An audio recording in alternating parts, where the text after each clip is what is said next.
All right, good evening and welcome. I'm going to call the regular meeting of the Nevada City Council to order. Today is Thursday, December 12th, 2024, and it is 5:30 PM. We have one closed session item. We will have the city attorney announce the closed session or not. Take any public comment on the item and then recess to closed session. Yes, I'd be happy to announce the item. It's one item conference with real property negotiators for the property address and parties listed, and that's it. City attorney will join us in open session. Any public comment? None. Okay. Hi ho, to the Weatherall room we go.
What? Okay, now we are.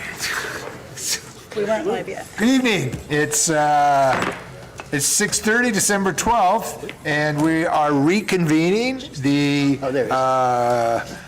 city council meeting of the Council of City of Nevada City. Sure. I am sure. And we will start with the, how do you do this? Because if I wanted to do it with you, I'd have you do the pledge of allegiance. Got it, thank you.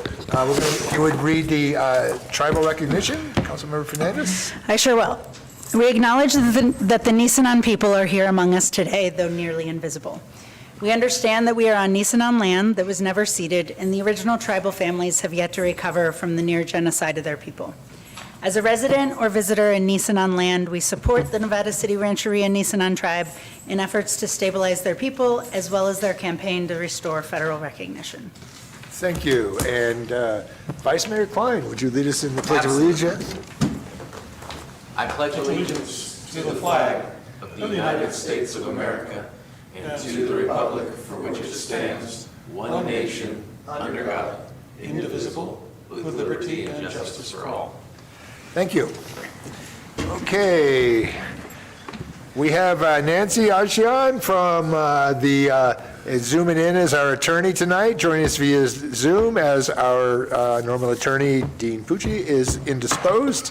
And Madam Clerk, if you would please call the roll for the council. Councilmember Ceci, Yes. Councilmember Fleming. I'm here. Councilmember Fernandez, Here. Vice Mayor Klein, I'm present. and Mayor Peterson. I'm here. All members present. All right. Thank you. So we convened closed session, and we conducted the session on one item on the agenda with 4 members present. Direction was given to the city manager and the assistant or deputy, what is he, a deputy or? Assistant. Assistant. Hey, Ron. Assistant city manager, and we gave direction. So nothing else reportable from that. So adoption of the agenda. Now's the time for any agenda modifications, any changes, consent items, or do we have any recusals to announce? All right, if then, I would look for a motion to approve the agenda. I move we approve the agenda. I second. Second. All in favor? Aye. Opposed? Motion carries. All right, so first up is a presentation. This is a fun one. Might be the funnest part of the whole night. It's just we have a proclamation for the Nevada County Food and Toy Run 2024, and I will read this, and then you can come up and we'll give it to you, and you can say a few words. So, whereas the Nevada County Food and Toy Run celebrates its 33rd year of bringing motorcyclists to the Gold Country on Saturday, December 14th, 2024, and whereas the Nevada County Food and Toy Run is a community event benefiting Head Start and local families in need. This year's event will be making sure 750 families have a Christmas with food and toys. And whereas on that day, we'll see 2,000 participants on motorcycles being escorted from the Eric Root Administration Building at the Government Center through Nevada City, Grass Valley, and ending at the Nevada County Fairgrounds, with thousands of spectators lining the route with a continual stream of motorcycles for over 45 minutes. And whereas the Nevada County Food and Toy Run was the first toy run to have the families there so motorcyclists could watch their toys being picked up by the children, and whereas the Nevada County Food and Toy Run has gained the trust and support of the City of Nevada City and the County of Nevada and all branches of local law enforcement as they join in cooperation with the Toy Run organizers to make this a well-executed event. And whereas since its inception in 1991, the Nevada County Food and Toy Run has gained the reputation as the safest toy run in Northern California and one that has never been postponed or canceled.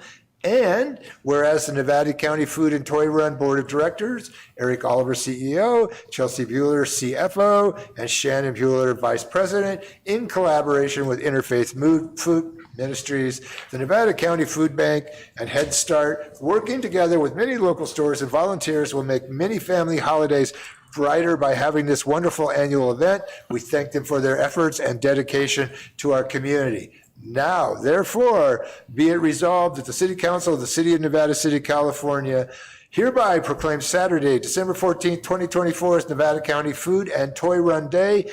Be it further resolved that the entire community is encouraged to ride a motorcycle or grab a chair and find a favorite viewing area and line the streets of Nevada City as the motorcycles begin the ride to show support for this event.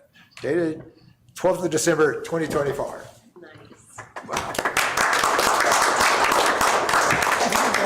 Encouraged to ride a motorcycle. Yeah, I love it. Or grab a chair. I could ride my little e-bike. They probably kick me out pretty quickly. All right, thank you, Mayor, City Council members. My name's Eric Oliver, President of the Nevada County Toy Run. First and foremost, I just want to thank you guys for having us out here tonight and supporting us once again. This is the 33rd annual event, and we've been involved for it for about 4 years now, and just feel truly blessed to be a big part of this event and able to keep it going. I'd like to thank a few of our community helpers. Interfaith Food Ministries, huge. The Nevada County Food Bank, they put together all the sides. Through the support of all the local businesses, we were able to purchase 500 turkeys, hams, and chickens. And the Food Bank and Interfaith put together the sides for those so the first 500 families can go home with a Christmas dinner. Head Start program's instrumental in this. They're the ones that bring a lot of the kids through their program into this event. We've begun focusing more on local kids more than the past, and so we've taken over the process of signing the families up, and we're really focused on putting Nevada County first. I'd also like to thank both the City of Grass Valley and Nevada City, the county, all the law enforcement agencies that help out, GVPD, NCPD, all the fire departments, everybody that helps close these intersections so this can be an actual parade instead of a ride. And mostly the small businesses. Without them, we could not do this. And so anybody listening, please shop local. That's the only way this works. Without their support, we literally could not do this.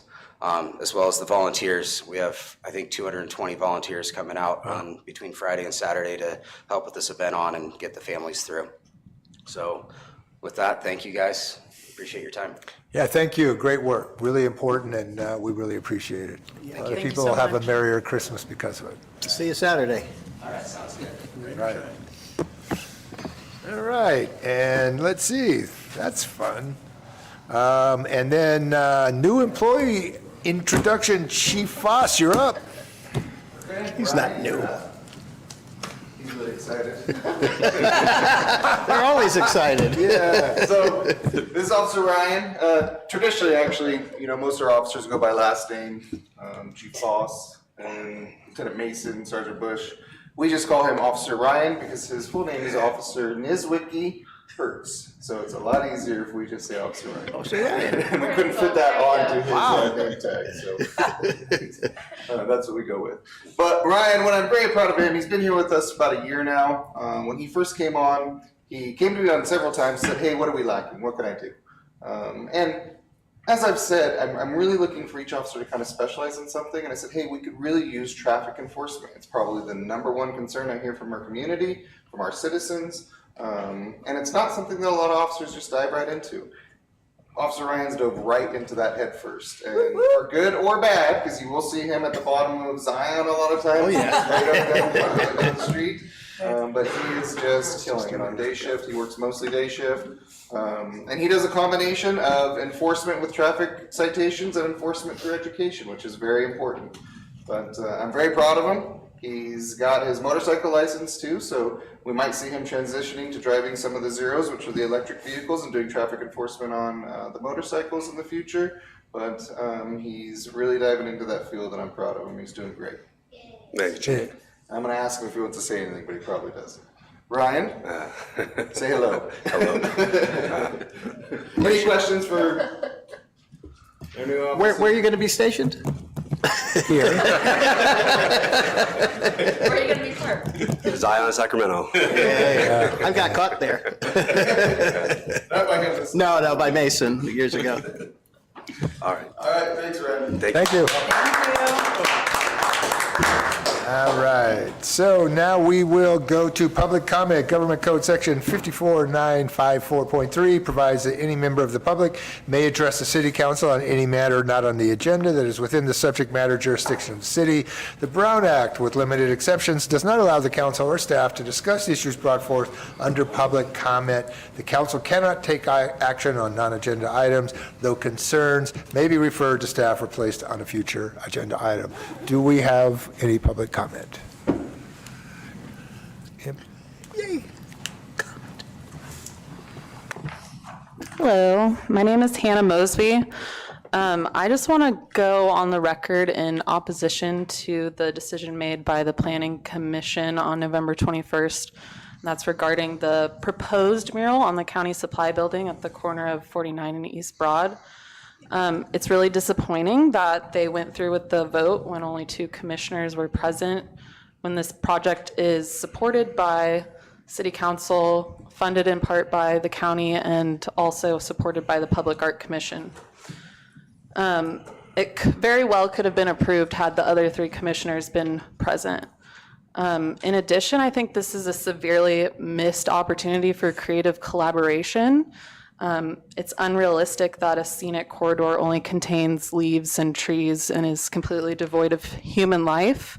And I don't think that beautiful scenery and the existence of humans that call this corridor home are mutually exclusive. And to that point, I don't understand why we're glorifying a specific point in history when history is being made and happening right now. And the building itself isn't really serving the scenic corridor as it is anyways. When we all fast forward 100 years and look back, will there be evidence of the generations that are currently living here and shaping this community? And what history are we trying to preserve exactly? Because in my opinion, the one represented here today does not represent the complete passage of time, AKA history. If ancient Roman sites in Europe can invite contemporary artists to do installations without compromising the integrity of their history, why can't we do the same? Artists are here to respond to these moments in history when the tides change and where tensions exist. They can provide extremely creative solutions to problems if you give them the chance. Why is it that the Planning Commission didn't consider a list of requirements for this mural that could be added to the RFP that would limit the artist to serve a purpose of highlighting the scenic corridor?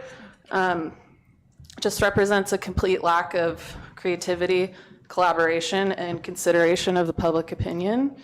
And when will people that live here finally get to be represented in their community? And when will we stop giving all the glory to this very tiny blip in history that some are so insistent on preserving without any sort of compromise? Since I have a little bit of time left. The theme was arts, culture, nature, and the people of Nevada City, and I really don't see how that's so offensive to scenic corridor. Seems right in line. So thank you guys for the time. Thank you. Thank you, Hannah. Is she on the commission? Any other public comment? Oh, you got to tell me a backstory on that. Yay. Good evening, Mayor, City Council members. We didn't have this on the agenda because it's an award that we received a week ago. So Bill and I went to Engineers of Nevada County, EANC. It's a group of engineers. We meet once a month. And I bet that's lively. yeah, well, they asked for presentations on projects, and we've done presentations several times. We meet at the Contractors Association building, but each year they select an Engineer of the Year. And this year, Bill Falcone was selected as Engineer of the Year. Would you build a bridge or something? So it only takes a few years to get it, I guess. I'm out of words, what can I say? Never out of words. Yeah, well, they ran out of people to appoint, so I kind of made it. So I just thought, it took 50 years. Well, it's so- like if you hang around That long says enough. something, If you hang around long enough, right? So we also got another award, and this is for the city. Yeah, this is a city award. We got Project of the Year for the Nevada City Bridge replacement. Wow, Congratulations. So, yeah. well deserved. Can we get council to take pictures with them too as well? please? This is really, well, they started a new one of these, but, you know, this is pretty powerful. Yeah, no, that's a big deal. It's well deserved. I mean, you guys completed a huge project on I time. mean, you Nobody know, does there's that. other projects that went on this year around Nevada Do County. you want them facing which way, Evan? This way good or the other way? All right. Should we get up? Evan's gonna take pictures. Evan's taking pictures. Okay. Everybody put on their best smile. You want to move the mic down? I thought you probably got this 2 or 3 times. Just gonna say, was there a rose between two thorns or Looking something? over here. 3, 2, 1. Nice. All right, thank you. Congrats.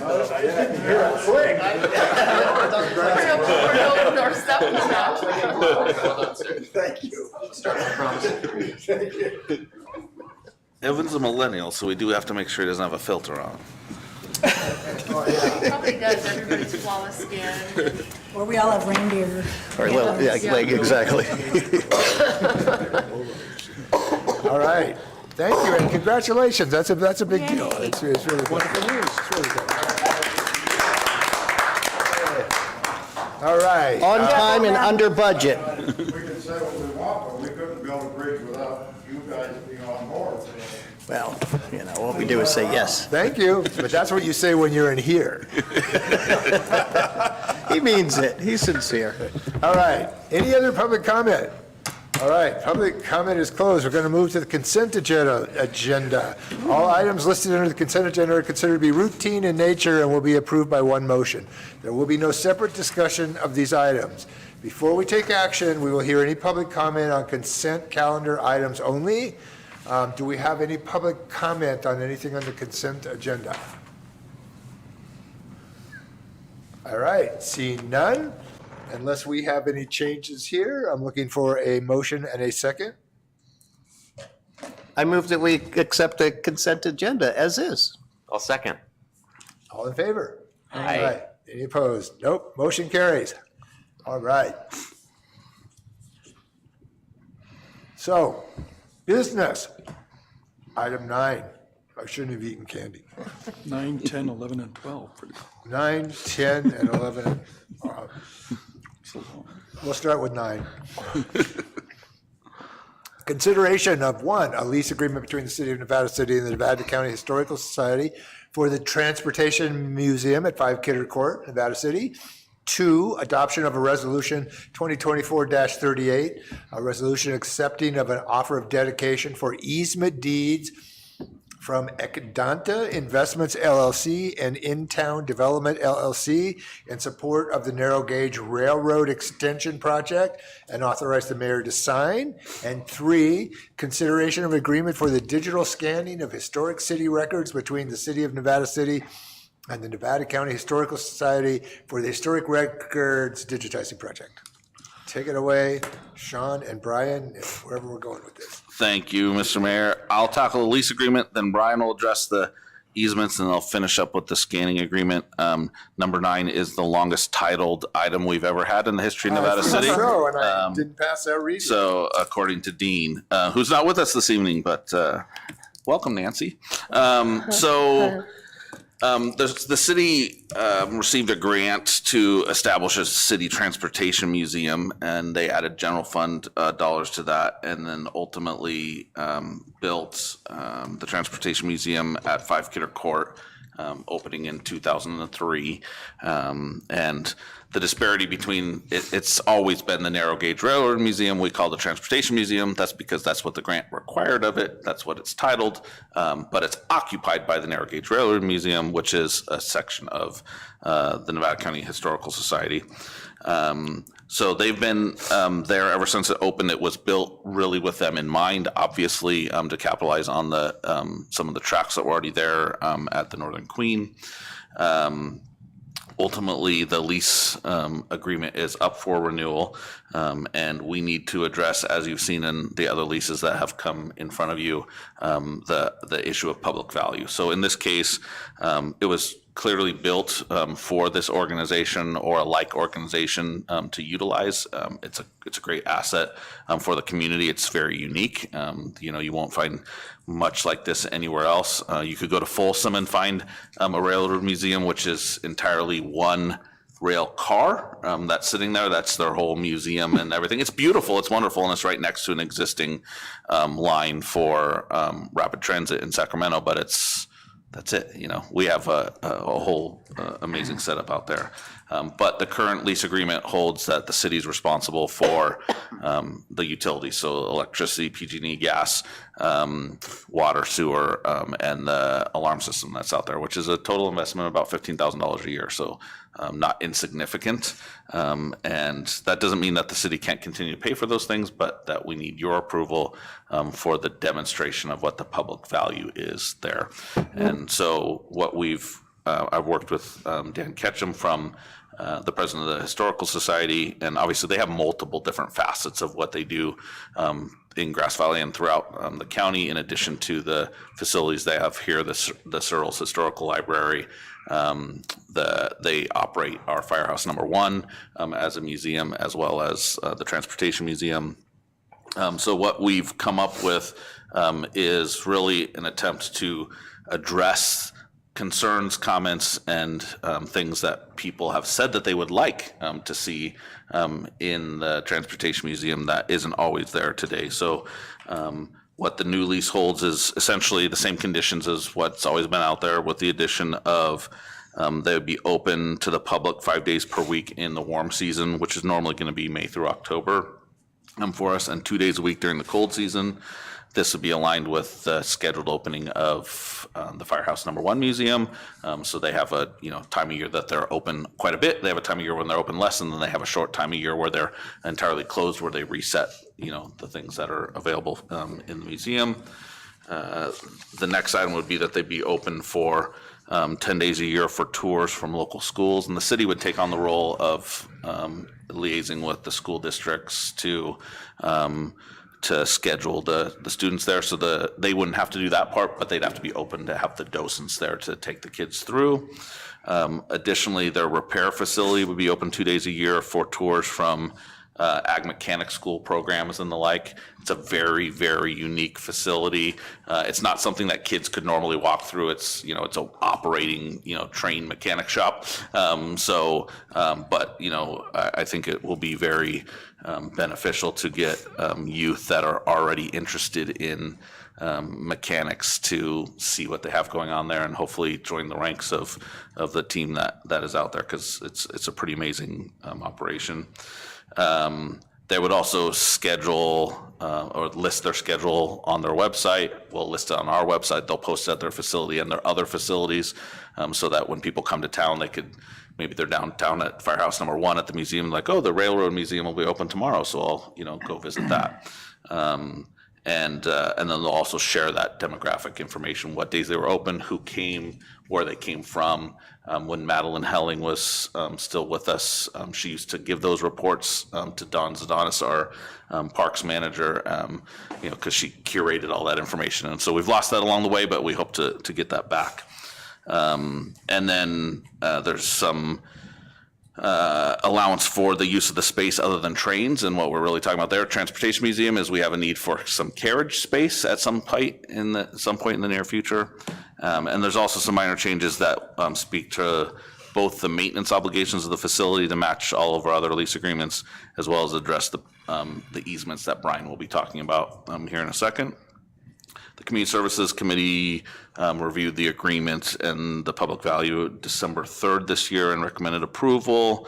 There were some comments from the committee, including exploring additional days for the workshop to be open for educational purposes, as well as opportunities for tours of the workshop, student internships, and other related activities. And we'll work with the Nevada County Historical Society to seek to address those concerns and see what options there might be, especially as we start to engage the schools, see about internships, And that'd be extended to your non-conventional schools as well, and maker spaces like the Curious Forge and things like that. So that is the lease agreement, and if you would like to take them one at a time, we can do that, or we can just go into the easements. Let's just keep going. Okay. So we have the museum on a city-owned property, and the narrow gauge rail that comes out of the museum and where they take rides through the meadow, that's on two different properties.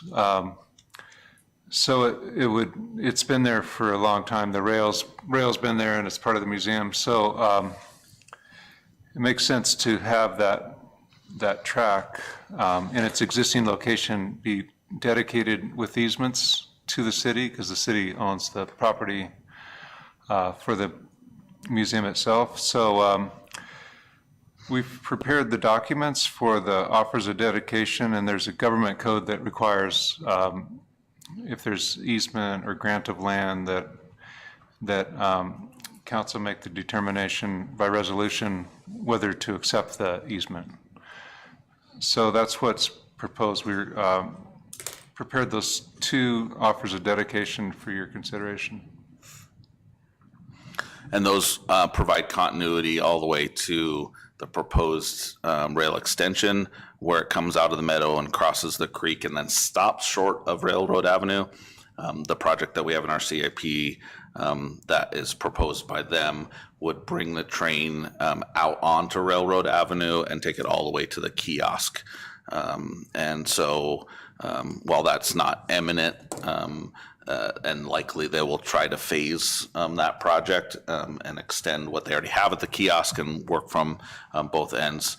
This would basically provide either easement or right-of-way as continuity from the museum all the way to the kiosk, so that there's no issues of whose land this is and those things. So We have willing grantors. Yeah, it's Northern Queen and In-Town Campground. We've met with both. It's the main thing. They got to want to do it too. Yeah.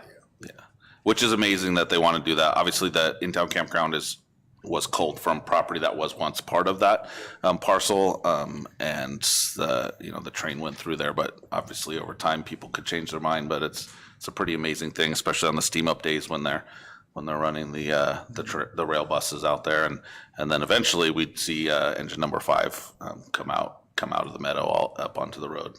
That'd be cool. That'd be really cool. Would be pretty amazing. That will be. It will be. And then the last piece, totally unrelated to rail, but has to do with the Historical Society, which is why it's attached, is I like it. is they offered they acquired a comprehensive historic records digitization system. It's basically a fancy way of scanning documents, but you think about scanners aren't really designed to do books that are bound, right? They're loose. They're meant to do, flat, loose pieces of paper. And in our case, our historic records go back to, somewhere between 166 and 175 years, depending on when you say we incorporated. And then even before that, we have records that are housed here in the city. And the Historic Society has, yes, the books they were really tall when we were old, and then they got smaller over time, and now they're all online. But so they've offered to begin digitizing our historic records, starting with our log books from the council meetings, even though they weren't called the city council at the time. We're required under the law to maintain those in perpetuity. But what this does is that, some of those books have not been, other than maybe Neil Locke, looking through them, have not been opened in some of them 160 years. So they're not readily available to the public. What this will do is they'll scan them, we'll retain ownership of the books, we'll maintain the books, but we'll also have the scanned copies, and they'll have the scanned copies for their use as the Historical Society, which make both available for anybody at any time to peruse online and see some of the very interesting things that got logged. And then it could expand into other records that we have as well that are in the basement. We'd definitely start with those. I did receive something from our city clerk emeritus, Neil Locke, about protecting the minute books. And so I'll share with everyone that we will be acquiring weather-tight boxes that will be used to transport the books to go over there. Gabby will be in charge of that, of course. And then when they return, they'll live in those boxes here because we remodeled this building, thank you, Bill, and it's a fully sprinklered building, which is kind of not compatible with historic documents. So we will be protecting them after we get them scanned. So there's an agreement attached to the staff report, and we would appreciate you approving that, adopting the resolution to accept the easements, and approving the new lease agreement for the Transportation Museum, all with the Nevada County Historical Society. Okay, nice, thank you. Any public comment? Thought you were raising your hand, Chief. He was excited. Excited. All right, seeing none. Questions, comments? I am amazed by the Railroad Museum, and it already has multiple modes of transportation. I believe there's a history of aviation in Nevada City and Nevada County located there, not to mention a complete scale model of the Kidder Mansion. So I'm all for this agreement. Yeah, we talked about this in our committee. I just think that what they do in the restoration shop is just amazing. I mean, this is highly technical stuff. I was blown away about it, and that's why I thought that it would be really good for as many kids as possible to see this, and as many people as possible to see this. So thank you for including that. And I just have to compliment the city manager on finding public value. I mean, I think you really, nailed it. I mean, there's plenty of value there, but you really defined it and made it easy for us to understand, so I appreciated that. As far as the records, obviously, we don't want to leave our records down in the basement like they are, and so that's an amazing project. Is that well-funded? Because it seems like very expensive. At this point, the offer is to do what they can at no cost to the city. Wow. So I don't imagine they're going to do all of it, because but the other part of it is that they have only a few people that are trained to do this. It's a specific handling process, documentation, and the like. And well, the one that's tied to us the most closely is Kathy Wilcox Barnes, who's the chair of our Public Arts Commission. And I don't know what her title is, but let's say she's the lead person associated with Firehouse No. 1 in the museum that the Historical Society staffs over there. Nice. Thank you. Well, it is, I think it's a great opportunity. Vice Mayor Klein. Do we know if this, the scanned documents, are those going to be easily searchable? Will it be on our website? Is it going to be the kind of thing people can just type in keywords and learn something that they didn't know before? Yeah, so what we will get back will be PDF documents, which are, searchable. And yes, we can make them, as they become available, we can make them available on the website. And then we're also in talks with a graduate student from UCSF who is interested in doing a comparative analysis of the recorded history of government documents versus the recorded history of essentially the history books. Because if you have a book that's 160 years old and nobody's read it for 160 years, does it say something different than what the history books tell us happened? Which would be kind of interesting. So it might be fun to have that. A 5-year window is what they want to look at. So. Wow, that's cool. Not to mention the handwriting in some of those old books is really amazing. I would have never had a job. And I'll echo my colleagues that the museum itself is a gem and absolutely worth spending an afternoon at. There's just so much to see, and the machine shop's crazy. Absolutely worthwhile. Very cool. Thank you. And you can see the Vice Mayor prominently featured in an interview panel on one of the revolving. Really? Yes. Oh, wow. It's about Sarah Kidder, as I recall. Yes. Did you have anything, Councilmember? All really fascinating, fellas. I have nothing else to add. Okay. No, I think it's great. I'm looking for a motion for all three. We got three things So here. moved. I move we approve the lease, adopt the resolution, and approve the agreement. Second. I'm sorry. Okay. Got that, Abby? Roll call, please. Councilmember Cece. Yes. Councilmember Fleming. Names are Yes. wrong right here. Yes, I Councilmember do. Fernandez, Yes. Vice Mayor Klein. Yes. And Mayor Peterson. Yes.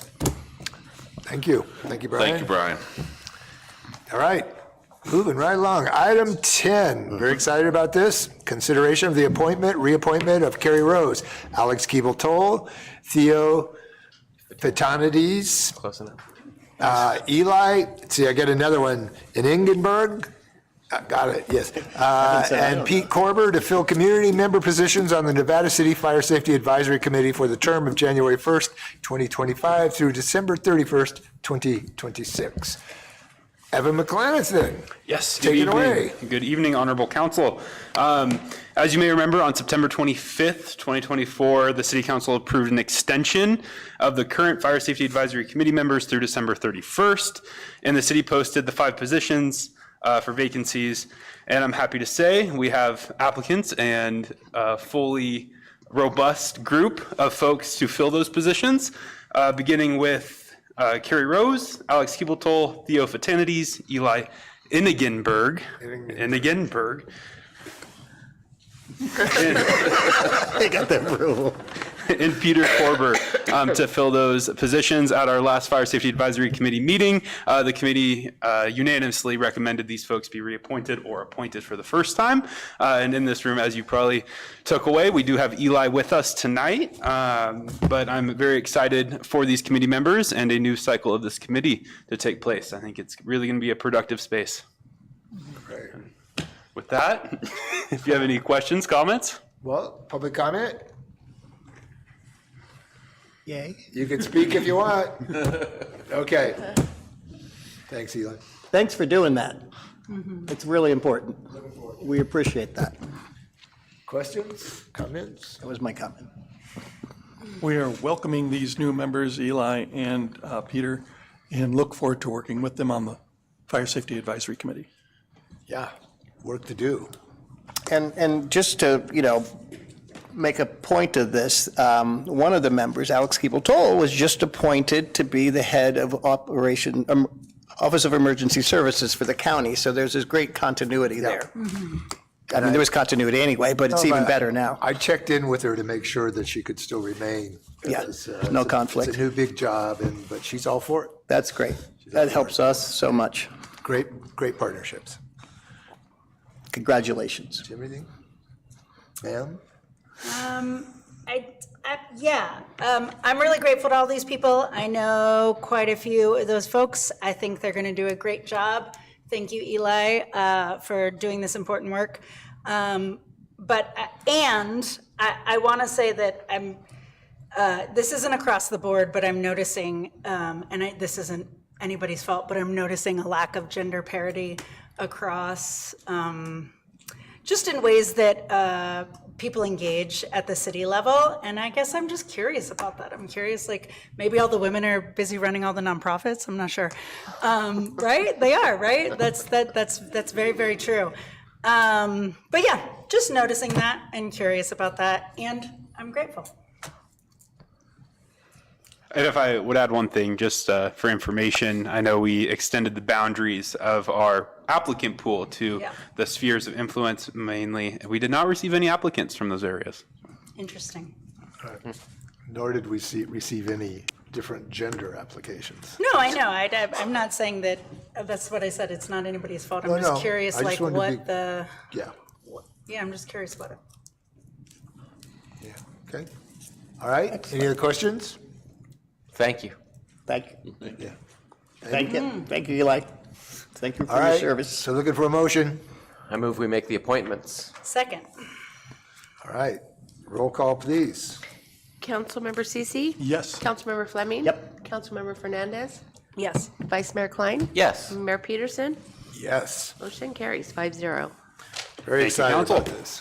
Thank you, Evan. Thank you, Evan. Evan. Can't get enough of you this week. Are you guys going to get engaged? No, he's already engaged. Well, maybe not anymore. All right. So that brings us to item 11, consideration of the special event request for holiday events at the Bodie Hive Collective, Nevada City Tech Center. Chief, take it away. Mayor, members of council, thank you. So today we have 3 special event permits. I'll just do both of them, just in case. Like a press conference. Wasn't sure which one working. So we have 3 different events this month, later this month, down at the Bodie Hive or at 420 Providence Mine, for rather large events that we're going to have down there. The first one I'm going to have a hard time pronouncing, hieroglyphics. Hieroglyphics. Hieroglyphics. Doesn't look like that on here. Hieroglyphics, Inner Bloom, and Renewal. Hieroglyphics, the first one is December 28th. The second one, Inner Bloom, is December 31st or New Year's Eve. And then Renewal is New Year's Day, January 1. There is a rather large gap between the New Year's Eve and New Year's Day event. So there is going to be about a 10-hour gap in between the 2 events, which is important to know.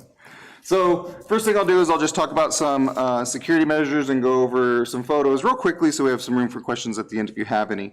For me, when I'm evaluating these as well as fire, these are going to be fun, great events for a lot of people, up to 1,000 people for each one of these events. These are great events for us, I think. Unfortunately, I have to look at the worst case scenario of what's the absolute worst that can happen and make sure we can address that to the best of our needs. Wrong door. Happens a lot. So we did do a personal walkthrough on a number of occasions of the facility. I will say the staff at the facility is great. They work with us very well. They're always very receptive to our comments, our feedbacks, and anytime we want to go meet with them. So the number one concern we have for any event like this, especially when you're bringing in 1,000 people, is can emergency services get to the building if we need to get there, right? So whenever you have a lot of people, just like we see for Victorian Christmas, it's one of our major concerns. People start parking wherever they can fit, and they can block exits or entrances for emergency services. We think we have that handled, and I was very clear with staff at the facility that if that is ever blocked, that will be a deal breaker for any future events for us until we get that fixed. Because if we cannot get police and fire into the facility when we need to get there, if we need to get there, that is something that cannot occur. Another thing that's important when you're having 1,000 bodies go in is points of entrance and exit for the facility. You want to make sure you have plenty of exits, of course, but you only want one entrance if it can be controlled that way. So each one of these parties will only have one point of entrance to come in. If you do leave, there is no re-entrance to the facility. So once you go in for the party, if you do leave because you forgot something in your car, you can't come back in. That's a standard security protocol for a lot of different events like this. They're also doing, if you can go to the next slide, this will be the main entrance. It's a perfect different entrance. I don't know if you can tell real well on the slides here, but it actually has this little foyer where they're going to set up a metal detector, and there'll be a minimum of 2 security guards working this portion. There's going to be 10 security guards minimum at the event. Everybody will have to go through the metal detector, and then they go into the next doorway, which is into the building itself. I have a couple pictures of the building, the inside. It's kind of dark in there, but it gives you an idea of the size. 1,000 bodies is a lot. We did go personally assess it with fire department. It could accommodate well over double 1,000, probably triple. We didn't do a full measurement, but it's well within the. Really big. It's very big. So go to the next slide. This is again from the other angle of the entrance again. One more, another slide. Same thing, entrance. Entrances are important to me. That's where all the security happens. So this here is just off to the entrance. This will be the smoking area, which I did encourage, because if you don't give people a smoking area, they will smoke inside when they're So you can drinking go out and and have. smoke, but come back. You have to, the smoking area is gated, so it's basically, even though it's outside, you can't leave that part to come back inside, if that makes sense. So there's already a gate all the way around it. It's not perfect. Could somebody jump it and possibly sneak back in? Yes, but again, we're trying to limit all that as best as possible. So he's gonna have security posted around there as best he can. And there is some natural security in it where there's quite a drop that I wouldn't risk it, but somebody more athletic than me can maybe do it. But that's a smoking area. Next slide. This, what I took a picture of here, it says loading dock here. Generally, he has parking there. He is leaving that open and marking it for emergency vehicles only. Just to the left end of this, there's another exit door. If he does have somebody that says he has a medical emergency, when you have 1,000 bodies, people can get overheated, they can get dehydrated. If they need emergency services, his staff will bring them to that exit door. We will meet them at that location and be able to get them the help that they need. So I thought this was a great addition we didn't have before for our officers to have easy access into the building. And if there is someone that has a medical need, direct them to that point, makes it very easy for fire and law enforcement to know where to go. Next photo. Here's just some interior photos of the building itself. This is one stage. You could kind of see, go to the next photo, just how big this area is. That's, again, just an interior photo. To the right there is a bar. Directly ahead of you, hard to make out, is an actually entire roller rink that is inside the facility. Next slide. Is that it? So that's all we got there. So there was a couple other things that we did go over, but if there's any questions, the main point for us was that we do have access to it. My officers will be doing walkthroughs, which they encourage and welcome for us to come and do walkthroughs for all of these events during the event. And a lot of that is just for presence. You know, it gives us an idea because these are fairly new. They have been having them there, but it's important if they continue to have them that we see the crowd that it's attracting and know how to work with the management there to see what we can do to always improve that's what's security. important now, is that we're engaged with them if they're going to do that, and we're setting parameters. And I think, and nobody's trying to stop them from doing anything, but we have to protect people. Exactly. So nicely done, Chief. Thank you. Thank you, Mayor. Any questions? Thank you, Chief, for, really doing the due diligence on this. I know that Chris, Katie, and the crew over at the Bodie Hive are, their goal is to make sure they work well with the city. They don't want to offend us in any way. They don't want to get in trouble, so they can't do this anymore. So I appreciate the way they've engaged with you and Sam Goodspeed, our Chief Goodspeed. They also, just one thing, they also have an emergency room right next to that door where people are gonna be going in. So if anybody does have a medical emergency, there's a separate place for security to take them, hold them there. There will be medics on site. They have a medical crew there. They also have, I don't know, it's not Dance Safe, but in the Bodie Hive now is one of these companies that prevents, helps with overdoses at festivals, and so they have all the Narcan and all that stuff, and there'll be a Narcan, station and all that thing there. I think the Yuba Harm Reduction Coalition will also be there as well. So I just think there's good, and also with the Hieroglyphic show, this is a hip hop show, and sometimes there's a concern in the community that hip hop is violent. This is more of a positive show, but they've had this show here like 5 times at the Foundry. Are you hearing that from people What? about hip hop? No, that's just an old, wives' tale, but that's what people say, and that's why they don't need to have a metal detector, but because of, I think their insurance might require it because they say hip hop, So it's a thing, but it's not true. Not true with this, there's some gangster hip hop shows that I wouldn't go to, So they've been doing this over at the Foundry for a few years, and it's gone really well. They produced the Too Short show it was sold out, 750 people over there, no problems whatsoever. So there's some good actors involved with this as far as the promoters going. Cool. Yeah. Others? All of my questions were answered by your presentation, just security-wise. Yeah, I wondered about insurance. Like if you're really expecting 1,000 people, I assume security is built into that. You have to have a number of bodies that are just there to keep things. Insurance is on his end, but I will tell you, I had a standard for security, and my standard is always, if you're going to have more than 300 people, I want a minimum of 4 security officers, and then every 150 to 200 people after that, I pretty much require an additional security officer. So for me to kind of approve an alcohol permit, that's what I would like to see. Yeah. And everything's, depending on the scenario and once I do a walkthrough, but by and large, that's kind of my rule of thumb. So 10 would more than cover. That's 1 per 100 people, yeah. And they are paying for this, not the city, right? They pay for all the security and anything that it needs, yeah. Yeah, they're investing millions of dollars out there, and I just love that we're supporting them, and I think that's important for us, as long as they do the right thing.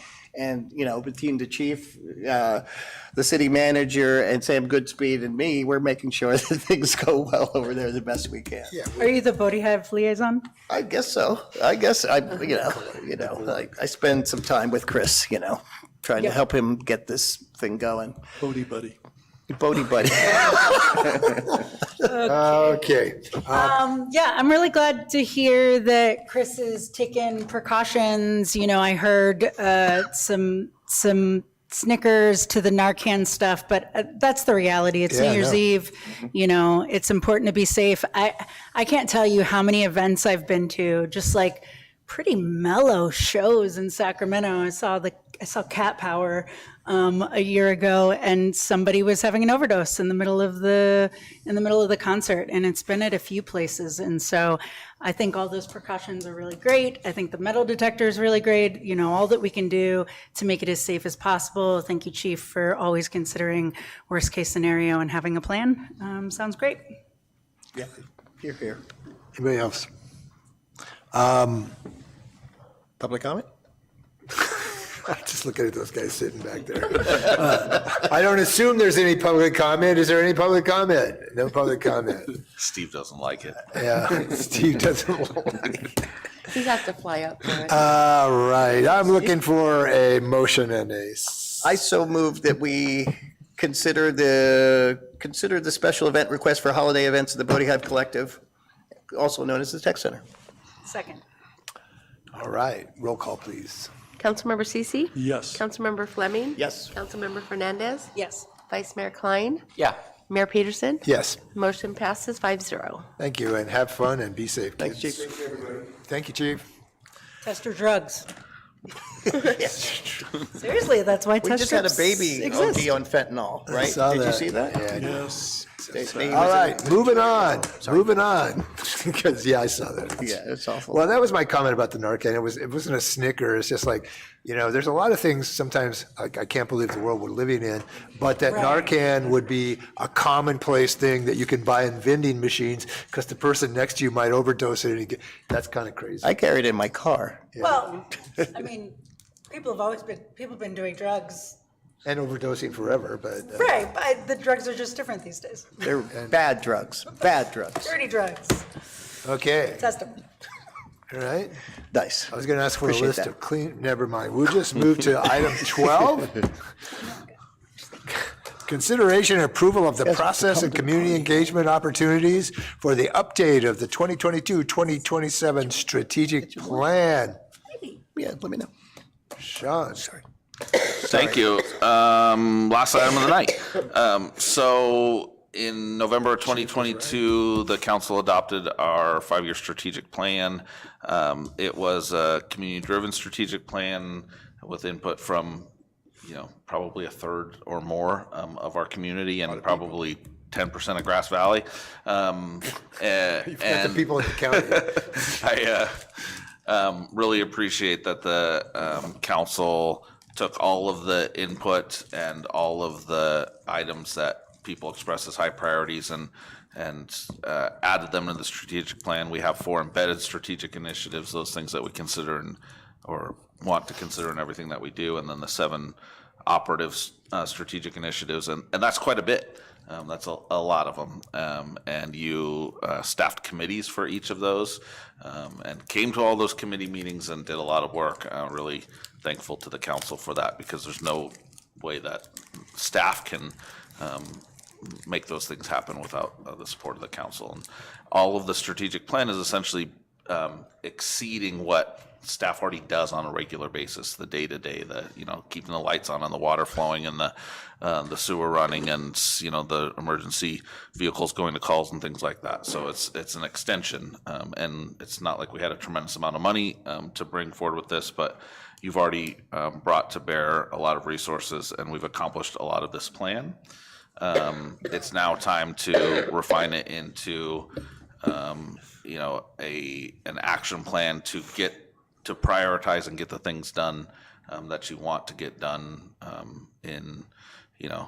to be honest, in the guaranteed time I have with the 5 of you. But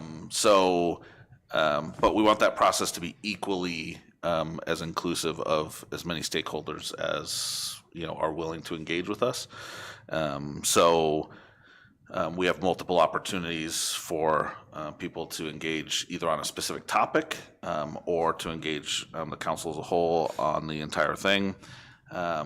You've provided direction already on a number of items to change. Some anecdotally, things like no one ever liked the name for vibrancy of arts, culture, and distinction. And it didn't even start with the distinction. That was a replacement D word. But turns out it's Arts, Culture, and Creativity Month under the Californians for the Arts. So you made a recommendation that we change it to that. That's a very simple one. There are things like in the Fire Strategic Initiative, a goal to have an MOU with the county should Measure V pass. Well, Measure V didn't pass, but Measure C did. So obviously we have a funding mechanism in the city, so there's things that need to go along the way there. In the staff report, attached to the staff report is a document that takes our strategic plan and outlines in bold, italic, orange, those things that you have already provided direction on.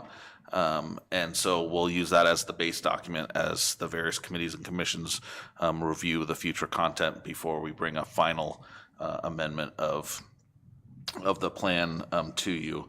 Along the way, what we'll also do is, to the best of our ability, make a list of the ordinances that will need to be changed to effectuate these changes, or that staff know need to be changed for other reasons, and to give as much advance notice to the community of things that might be on the docket for either law changes or broad policy changes.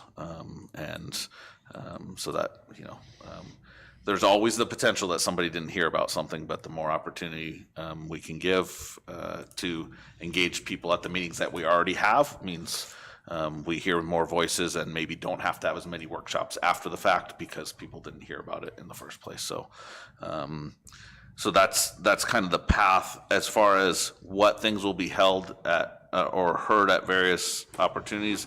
The city council will keep the infrastructure and water strategic initiatives, as well as the Nisenan Embedded Strategic Initiative. The Embedded Strategic Initiatives never had goals related to them, although if you look in the document, there are ones that you have recommended or the committees or the council has directed. So we'll want to make sure that those are correct and refine them, add, delete, and the like, and as well as the mission, vision, values will be held with the council. The Economic and Community Development Committee handles housing, vibrancy, and business strategic initiatives, as well as the Community Engagement Embedded Strategic Initiative. Several items move out of strategic initiatives into that community engagement, including a community engagement plan, which Lon in the back of the room is actively working on now and ties to our new website and how we communicate with folks and the like. And then the Community Services Committee is courthouse relocation, reuse of the current courthouse, park strategic initiative, the climate adaptation embedded strategic initiative, and the technology embedded strategic initiative. And lastly, the Fire Safety Advisory Committee is the Fire Strategic Initiative. So basically, we want people to come out and talk to us, talk to the committees, talk to the council on the items. So over the next several months, there'll be opportunities. The first one comes up, Evan didn't leave. Next Thursday, you could join the Fire Safety Advisory Committee here in council chambers, where they'll be talking about the biochar kiln, which is a policy change for the city, opportunity to engage there. And then next year, as we head into January, on January 13th, Economic and Community Development Committee will have items on theirs. The Fire Safety Advisory Committee will meet again on January 16th and take up the remaining items from the Fire Strategic Initiative. They may also be hosting a special meeting related to our Community Wildfire Protection Plan that will be in draft stage by then. It's important for a number of reasons. One, it's a foundational document that will help the Fire Safety Advisory Committee update their own internal plans and make recommendations for project prioritization to the full council. It is also something that's essential to us securing funds for the large-scale projects that we want to complete, including the Deer Creek Hazardous Fuels Treatment Project. So there may be more opportunities coming on that. On January 22nd, the council will have an item. February 4th, Community Services meets. February 12th, City Council again. should everything be lined up and you're happy with it and you've got enough input on March 12th, you could consider the updated strategic plan along with an update to the capital improvement program, along with our mid-year budget. So everything lines up as far as what you want to do, what projects you want to get done, and how we're going to pay for it. It would be okay if the strategic plan was not ready for prime time yet by then, and you wanted to solicit more information on any of the topics. That's not a problem at all, but the mid-year will be ready by that point. When I say capital improvement program, several of the items will create projects within our capital improvement program, those sheets that describe everything from that rail project to take it out of the meadow and out to the kiosk along Railroad Avenue, and things like that. So Cool color-coded sheets cool that colored. Steve made for us. Thanks to Exactly, Steve. that is all Steve. To Steve. And as we complete projects, they will come off. So by the end of this fiscal year, the bridge project will come off of there. Not too long after that, the Wyatt Broad Street project will be completed there. So there's a number of multi-year projects and a number of. By June, huh? Well, What's that? great.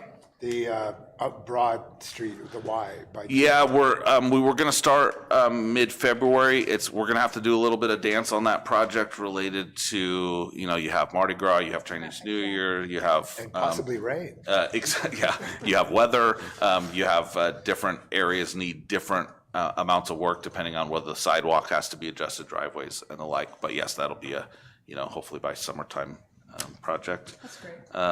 So, overall, really just looking for your consensus nodding heads to suggest that this is a good way to break up all of the work that you want to get the feedback on, and then see if you had any other direction or suggestions with regard to the strategic plan or the CIP. Well, you go ahead if you want. no, go ahead.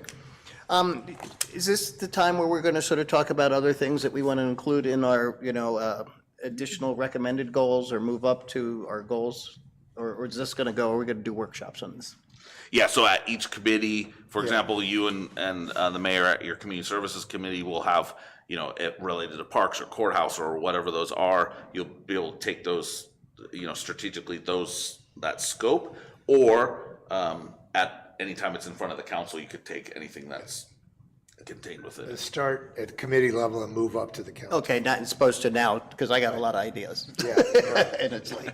Save it for your committee. save it. Great. I mean, I'm just really excited to see all the progress, because all these little blue highlighted things, it means they're all the things that we're doing new, and there's things that are crossed off. It's pretty impressive, for 2 years. And, we got to thank Sean and especially Steve for giving us all these great colors and coding and just. And a budget. And a budget. Oh, the budget. Attached to a strategic plan? Oh, my God. Who would think that's possible? But it is. And I thank you all for doing this. And it just really helps us do our job a lot better and makes us look good. So thank you.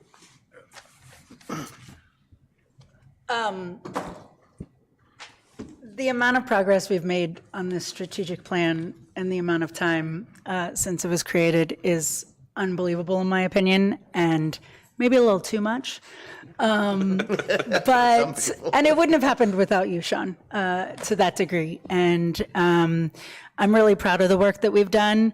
And I thank you for doing so much to make all that happen. And staff as well. But under your leadership, I think that's the important piece. It always takes a village. Yes. Pitchforks and all. This village. Yeah, I'm a big fan of our staff, and I know it's all under your leadership, so I do appreciate that. I'm thankful for the council before the one I joined for getting everything in order so we could actually do things. You're welcome. Thank you, Daniela, You're welcome. and your friends here. Oh, we're too silly. Look forward to a great year. That's it. Yes. So, yeah, okay. Yeah, great plan, and it is under Sean's leadership, but, since Daniela swears, we worked our asses off on this thing. 100%. All of us. And to see a council so active in running these committees and taking responsibility for driving this plan is highly unusual, highly unusual. That's good to hear, Gary. Thank you for Yeah, that no, context. it really is. We've committed to this, and together, the whole village, the whole team, the whole crew, it's unbelievable how far we've come and what we've done. And it's about focus and resources, but it's also about learning.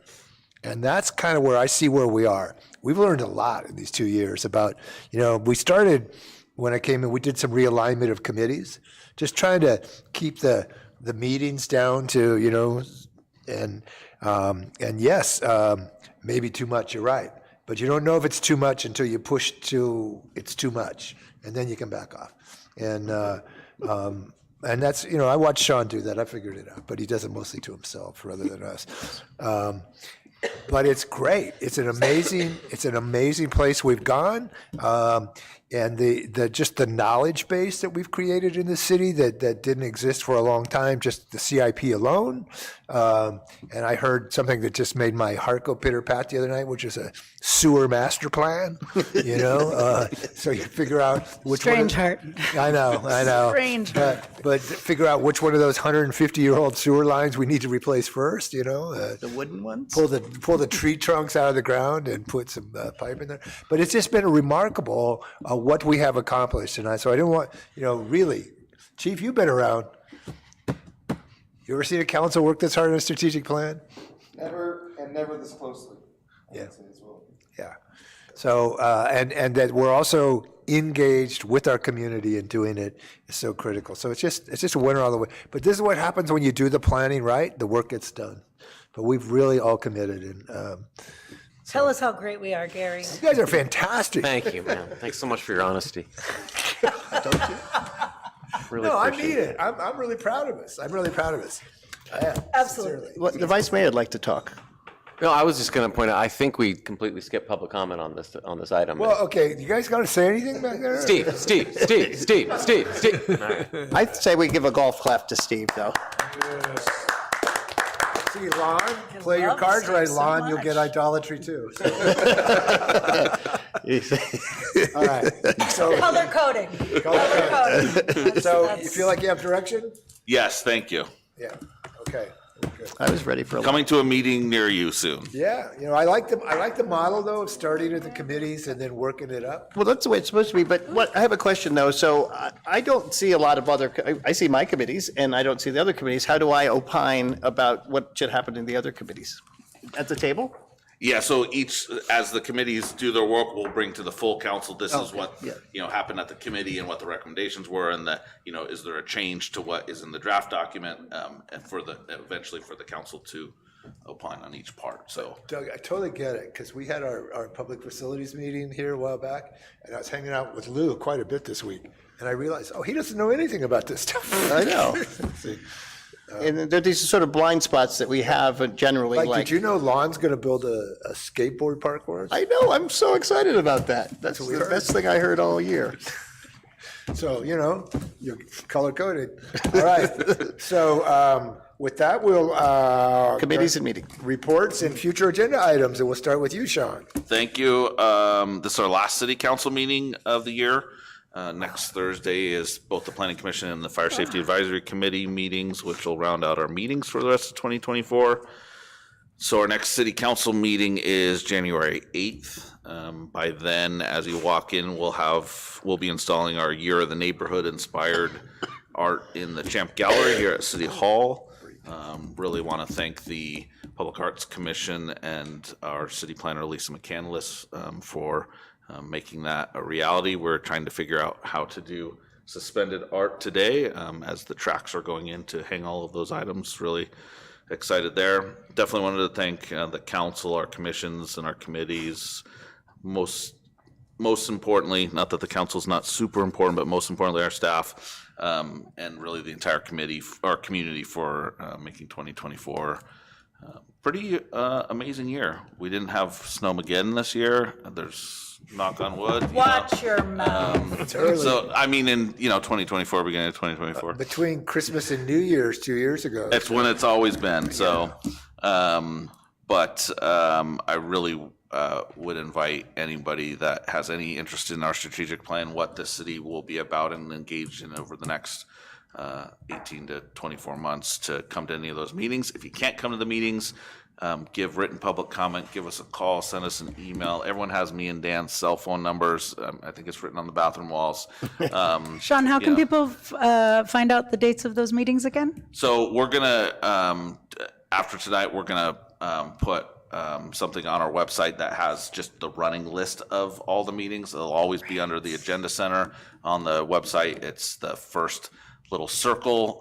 If you scroll down on our website, they'll be posted out in the box as they come. They show up on social media, on Facebook and Instagram, and then anybody that has signed up for notifications on our website will get an email or a text, depending on what you chose to on the topic. And then anybody that's come to any of our workshops and filled out the form, said, hey, I want to hear more about XYZ topic, we'll be informing them by email as well. So, Sweet.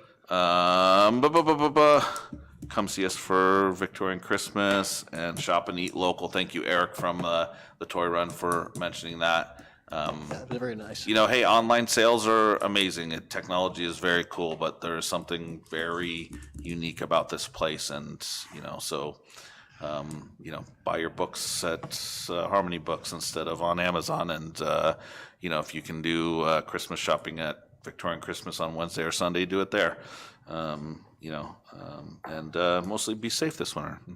Yep. Thank you, Council. Thanks, Sean. Thanks, Sean. It's for a great year. You can do it, committee stuff. You're better at. Well, if you had anything else you'd like to add, this is your chance. Add to what? Reports or We'd like to do council member reports at the end of the meeting. future agenda items. I'd like to point out that I attended a very wonderful concert hosted by our amazing vice mayor, Golden Shoulders. My first time seeing them, I wanted to know what all the hype was, and now I know. It was a really great show. I have a T-shirt that says Golden Shoulders. I'm very proud. I was going to wear it today and do this, but I thought that was a little much.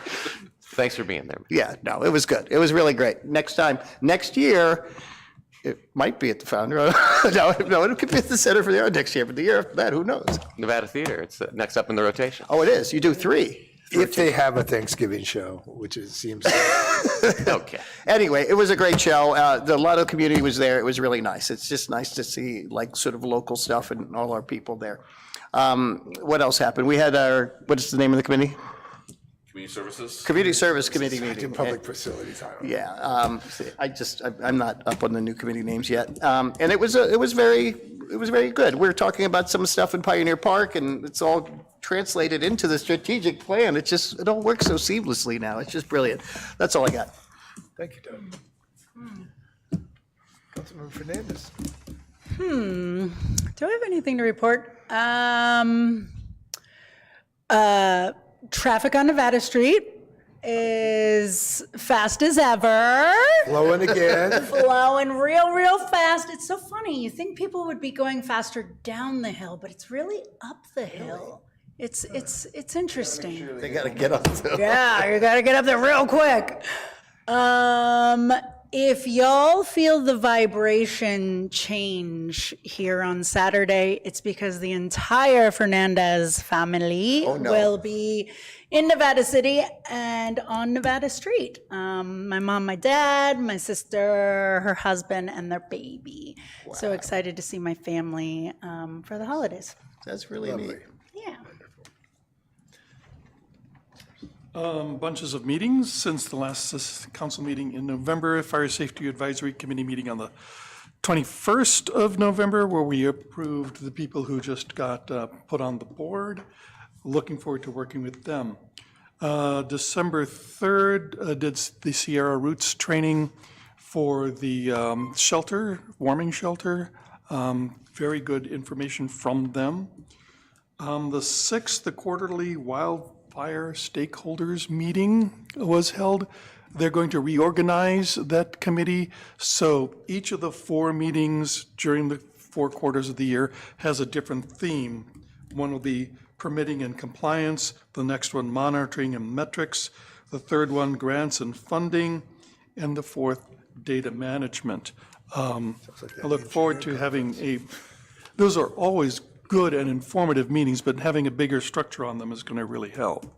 I will let Gary speak to what we did on the 9th.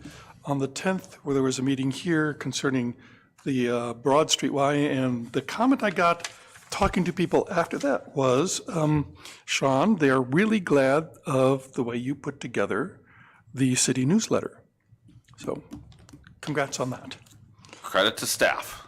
Credit to staff. I will be having my sister visit here at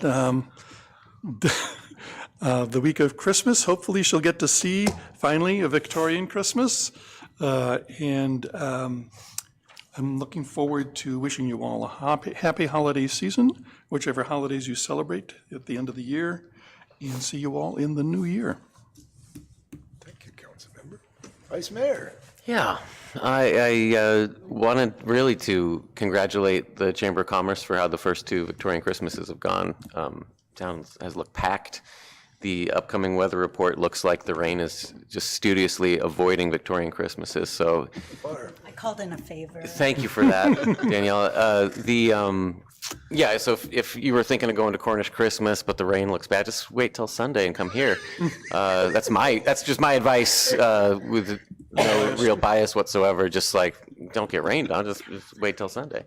And thanks to the folks who came out to see me and my friends play music. That was very sweet. I also thought it'd be worth noting the passing of Ginger Covert, who's been such a presence in our community and will continue to be a presence in our community. And the trail that's named in her honor that just opened, I walked on and it's beautiful. Happy Christmas, everybody. Thank you. Thanks, Adam, for that. Yeah, that was great. Several of us made the trail dedication, and it was a lovely event. Beautiful day. Beautiful day. Beautiful day. Let's see. Before this slips, I should have mentioned this during the strategic plan, but it's not just us who have worked, but with these committees, we've brought so many more citizens into the process, so many more voices than people that have stepped up to be on these committees. And I didn't want to let that go without acknowledging that, because they've really joined up and really committed. So, or really should be committed, or are committed, but it's great having them, and it matters a lot.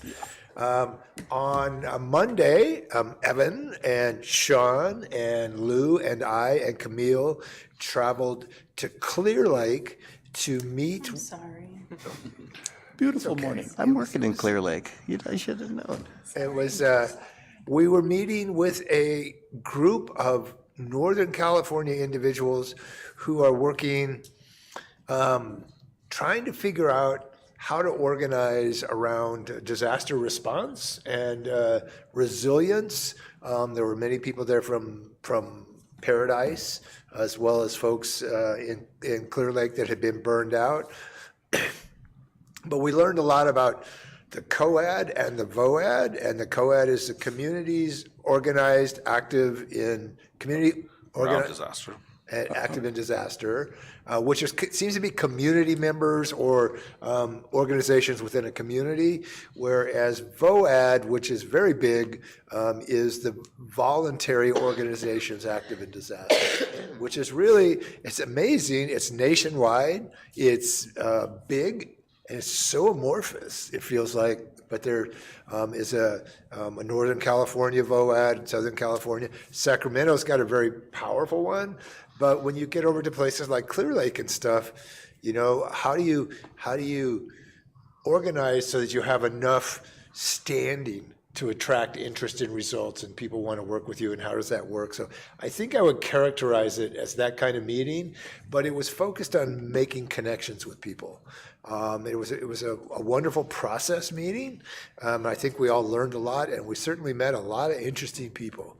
And frankly, I think as Nevada City, we showed up really well. People are like, Nice. well, you guys are really organizing around this stuff, you know?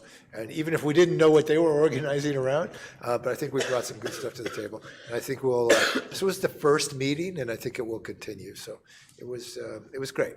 And then I did attend Victorian Christmases. Sunday was just a mob scene, but the stores were jammed, you know, and anecdotally, I'm hearing that merchants had some of their best days ever. Like Leak has had a line out the door. They always do. But this was not really a line trying to get everybody fed and stuff.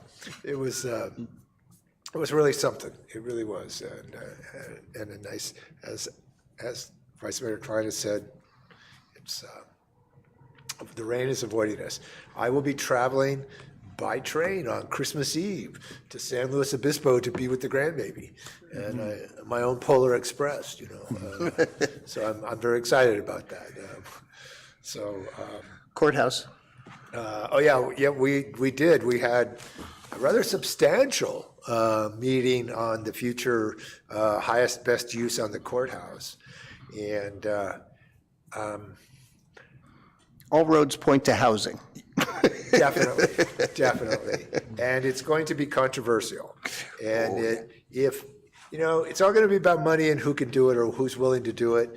But it could be like the biggest change the city's seen in its downtown in 100 years, easily.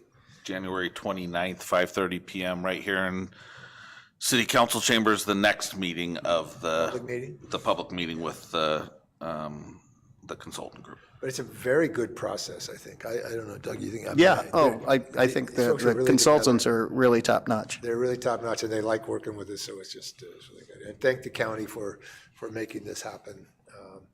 They did mention Alex Keeble-Toll moving up to OES interim, and Craig Griesbach moved to, he's going to be General Services Manager. Steve Monahan will be retiring. So with that, I move that we adjourn. I have a second on that. Wait, I second it. I'll third it. all in favor? Aye. Good meeting, guys. Thank you, everyone.